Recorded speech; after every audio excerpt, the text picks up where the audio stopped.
Tonight, one of Hollywood's biggest stars, now among those testing positive for COVID. This has been one of the most challenging and difficult things we have ever had to endure. Dwayne Johnson using his social media platform to reach an audience beyond Hollywood.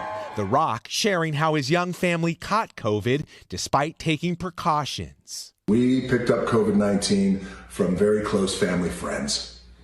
And these are people who we love and trust. They're devastated that it led to them infecting our family. I'm vengeance. Warner Brothers also confirming someone on the set of The Batman has tested positive, shutting down production after it resumed just 3 days ago.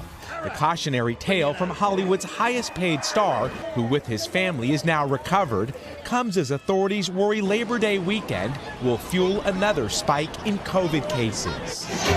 It's not just large parties, but small gatherings triggering alarm. In Maryland, contact tracing reveals 44% of people testing positive attended a family event. In Alabama, 8 of 11 relatives who went to a lake house together were infected. Crowded neighborhood events, including backyard barbecues, are currently one of the primary spreaders. In states like California, officials still say you should not be mixing with anyone who lives outside your home.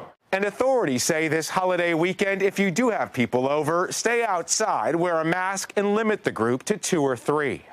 A message shared by a movie star considered the picture of health. And now another statistic in the fight against COVID. Miguel Almaguer, NBC News.